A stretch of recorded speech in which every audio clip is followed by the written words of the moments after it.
श्री कृष्ण अगर अर्जुन का साथ न देते, अर्जुन कभी अजय ना होते। धनुधर तो कर्ण भी थे, लेकिन हारने का कारण था कि ज्ञान देने वाले कृष्ण नहीं थे। समझने की बात यह है कि आज की डेट में जिन्हें हम कोच कह रहे हैं, एजुकेटर कह रहे हैं, रिसर्चर कह रहे हैं, क्या वो वाकई में कृष्ण का रोल आपकी लाइफ में अदा कर रहे हैं, या कहीं वो कोई इन्फ्लुएंसर तो नहीं जो आपके इमोशंस से खेल के आपको मैनिपुलेट करते हैं। आज का वीडियो बहुत इंपॉर्टेंट होने वाला है। उससे पहले दो लाइनें ये कहूंगा मैं कि कोई जो कोच है, हो सकता है कि वो कभी एथलीट रहा हो, लेकिन जरूरी नहीं है कि हर एथलीट कोच बन जाए। जितनी मेहनत लगती है एक एथलीट बनने में, जितने पेशेंस चाहिए, उससे कई गुना ज्यादा मेहनत चाहिए एक एजुकेटर, एक कोच, एक रिसर्चर बनने। क्योंकि आपको बार बार अलग अलग सब्जेक्ट्स को पढ़ना पड़ता है, बार बार आप रिव्यू करते हैं, रिवर्क करते हैं, रिविजिट करते हैं, एक सोच बनाते हैं, इम्प्लीमेंट करते हैं, एक्सपेरिमेंट करते हैं, तब जाके कहीं आप एनालाइज कर पाते हैं कि क्या मेथड लगाएं, क्या टेक्निक लगाएं कि आपका प्लेयर बेस्ट परफॉर्म कर जाए।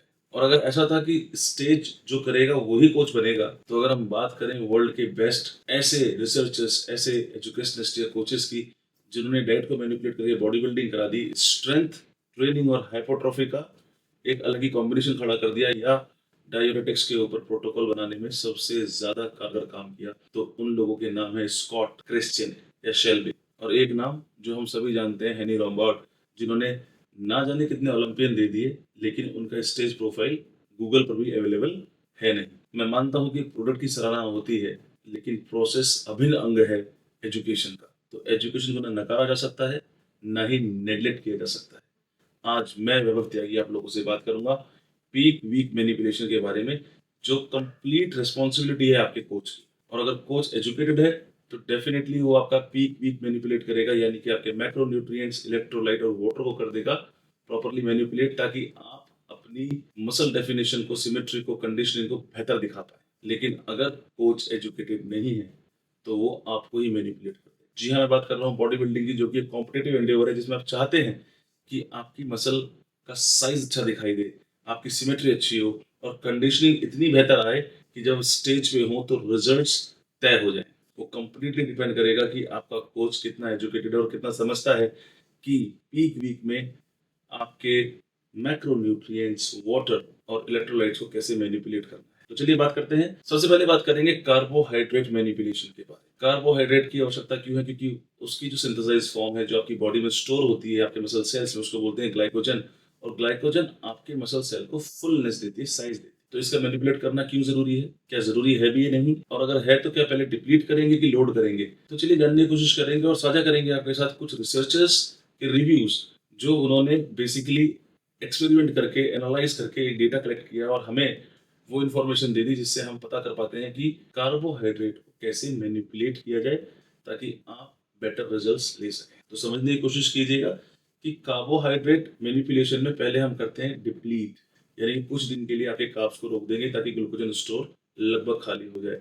और फिर करते हैं लोडिंग, ताकि ग्लाइकोजन स्टोर्स का सुपर कॉम्पनसेशन अचीव हो सके। अभी सुपर कॉम्पनसेशन क्या है, तो समझने के लिए समझिएगा कि अगर एक व्यक्ति गाड़ी से जा रहा है और एक्सीडेंट हो जाए, कंपनी कहे कि आपकी गाड़ी हम फ्री में ठीक करके देंगे, ये हो गया कॉम्पनसेशन। और साथ में कह दें कि गाड़ी तो ठीक करके देंगे ही, साथ में एक गाड़ी आपको फ्री देंगे, तो ये हो गया सुपर कॉम्पनसेशन। यानी कि आप ग्लाइकोजन स्टोर को डिप्लीट करके जब लोड करते हैं, तो चांसेस हैं कि जो ग्लाइकोजन स्टोर है वो अपने फुलेस्ट मोड पे चला जाए और उतना ग्लाइकोजन स्टोर हो जाए जितनी कैपेसिटी है सेल की, और आपको ज्यादा अच्छा मसल साइज देखने को मिले। आगे इस संदर्भ में बात करेंगे तो समझिएगा कि 1 किलो मसल्स में लगभग रेस्टिंग फेज में 23 ग्राम ग्लाइकोजन स्टोर हो सकता है, और 1 ग्राम ग्लाइकोजन 3 से 4 ग्राम पानी को रिटेन कर लेता है, क्योंकि ऑस्मोसिस को रेगुलेट कर देता है।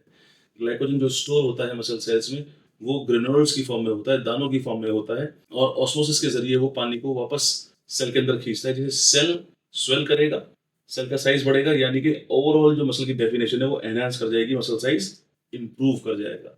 इसी को ध्यान में रखते हुए इसी थ्योरी पर जब रिसर्च हुई तो क्या देखने को मिला? तो पहली रिसर्च की बामन ने, जिसमें उसने 6 एथलीट के ऊपर इसको इम्प्लीमेंट किया, कार्बोहाइड्रेट को मैनिपुलेट किया, उसने देखा कि एक्यूटली मसल का साइज बढ़ गया। लेकिन इस रिसर्च को कभी अप्रूवल नहीं मिला। क्यों? क्योंकि जो साइज नापा गया उसमें डिफरेंस जो था, टाइम का जो गैप था, वो बहुत ज्यादा था। करीब 6-7 हफ्ते पहले साइज नापा गया और फिर 6-7 हफ्ते बाद, जिसमें कि पीपी इन्वॉल्व था। तो ये समझ में नहीं आया कि भाई कार्बोहाइड्रेट को मैनिपुलेट करने की वजह से साइज बढ़ गया, या न्यूट्रिशन ट्रेनिंग या किसी और कारण से। तो ये थ्योरी जो है ज़्यादा एविडेंस नहीं जुटा पाई, ज़्यादा अप्रूवल नहीं ले पाई। फिर दूसरी जब रिसर्च हुई तो क्वासी एक्सपेरिमेंटल हुआ, जिसमें 24 एमेच्योर बॉडी बिल्डर्स को बेसिकली सब्जेक्ट बनाया गया और उनका कार्बोहाइड्रेट मैनिपुलेट किया। पहले डिप्लीशन में डाला गया, फिर लोड किया गया और देखा गया कि उनकी मसल्स में इजाफा हुआ 3% का। उनको जजेस जो कि बेसिकली इंटरनेशनल कॉम्पिटिशन को जज कर रहे थे, उन्होंने जज किया और उन्होंने अश्योर किया कि भाई साइज तो बड़ा है, लेकिन उसके बावजूद भी इस रिसर्च को भी ज्यादा अप्रूवल नहीं मिले। कारण क्या था? कारण ये था कि ये नहीं चेक किया गया कि जो एथलीट है कहीं वो कोई ड्रग तो इस्तेमाल नहीं कर रहे, कोई एनाबॉलिक्स तो यूज नहीं कर रहे, कोई सिंथेटिक सब्सटेंस तो यूज नहीं कर रहे जैसे कि सिंथॉल, जिसकी वजह से उनका साइज बढ़ गया हो। तो जब ये चीज नहीं हो पाई तो इसको भी अप्रूवल नहीं मिला। और फिर जब थर्ड रिसर्च हुई जो बहुत इंपॉर्टेंट है, वो की गई नेटीज के ऊपर, यानी कि नेचुरल बॉडी बिल्डर्स के ऊपर। उनका कार्बोहाइड्रेट मैनिपुलेट किया डिप्लीशन फेज में 3 दिन के लिए, उनको 50 ग्राम से कम दिए कार्बोहाइड्रेट, और जब लोड किया गया 2 दिन के लिए तो उनको कार्बोहाइड्रेट दिया गया 450 ग्राम से ज्यादा। और देखने को मिला कि मसल साइज ट्रेमेंडसली इंक्रीज कर गया। अपर बॉडी का 5%, लोअर बॉडी का 2%। ये डिफरेंस क्यों है? इस पे रिसर्च आज भी पुख्ता नहीं है और रिसर्च हो रही है, लेकिन ये एश्योर हो गया कि अगर आप कार्बोहाइड्रेट को ठीक से मैनिपुलेट कर रहे हैं पीक वीक में तो मसल साइज एनहांस हो सकता है। इसी के साथ जो लिमिटेशन है वो क्या है कि ये नहीं पता चलता कि फिजियोलॉजिकल प्रिंसिपल्स के हिसाब से किसकी बॉडी कैसा रिस्पॉन्स करेगी और कितने ग्लूकोजन को स्टोर करेगी। दूसरा, ये भी एश्योर नहीं है कि कितना वाटर रिटेन होगा। हर एक बॉडी के प्रिंसिपल बैकअप्स अलग अलग हैं, हर एक बॉडी का फिजियोलॉजिकल स्टेटस अलग अलग है। तो ये समझना कोच की जिम्मेदारी बन जाती है कि आपके एथलीट की बॉडी कैसा रिस्पॉन्स कर रही है अगर कार्बोहाइड्रेट को आप मैनिपुलेट करते हैं। हो सकता है कि जब आप मैनिपुलेट करें कार्बोहाइड्रेट तो गैस्ट्रोइंटेस्टाइनल कोई इशू हो जाए, डायरिया हो जाए, हो सकता है कि लूज मोशंस हो जाए या कॉन्स्टिपेशन हो जाए। ये एड्रेस करना कि फिजियोलॉजी ऑफ द बॉडी कैसे रिस्पॉन्ड कर रही है कार्बोहाइड्रेट के मैनिपुलेशन को, ये कंप्लीट जिम्मेदारी बन जाती है कोच की। और ये तब पॉसिबल है जब कोच आपका एजुकेटेड होगा, जब उसको पता होगा कि एक्सपेरिमेंट को कैसे इंप्लीमेंट किया जाता है। एक छोटा सा एग्जांपल अगर मैं दूं या कहें कि एक ट्रिक बताऊं, तो ये किया जा सकता है कि जब आप अपने एथलीट को तैयार कर रहे हैं तो 6 7 8 हफ्ते पहले एक बार कार्बोहाइड्रेट मैनिपुलेट करके देखें, तो आपको पता चल जाएगा फिजियोलॉजिकली जो एथलीट है आपका वो कैसे रिस्पॉन्स कर रहा है जब कार्बोहाइड्रेट को डिप्लीट किया गया और जब लोड किया गया, ताकि अगर कोई फिजियोलॉजिकल इशू है तो उसको एड्रेस किया जा सके और बेटर रिजल्ट हासिल किया जा सके उसके पीक वीक में। आशा करता हूँ कि आपको समझ में आया होगा कि कार्बोहाइड्रेट मैनिपुलेशन क्या है और पीक वीक में इसको कैसे एड्रेस किया जा सकता है। इसी के साथ इस वीडियो को यहाँ खत्म करते हैं और आने वाली वीडियोस में आपको बताएंगे कि वाटर को या इलेक्ट्रोलाइट्स को कैसे मैनिपुलेट किया जाता है, और बात करेंगे फैट और प्रोटीन मैनिपुलेशन के बारे में भी। अगर आपको ये वीडियो अच्छी लगी हो तो प्लीज हमारे चैनल को जरूर सब्सक्राइब कीजिएगा। धन्यवाद। जय हिंद, जय भारत।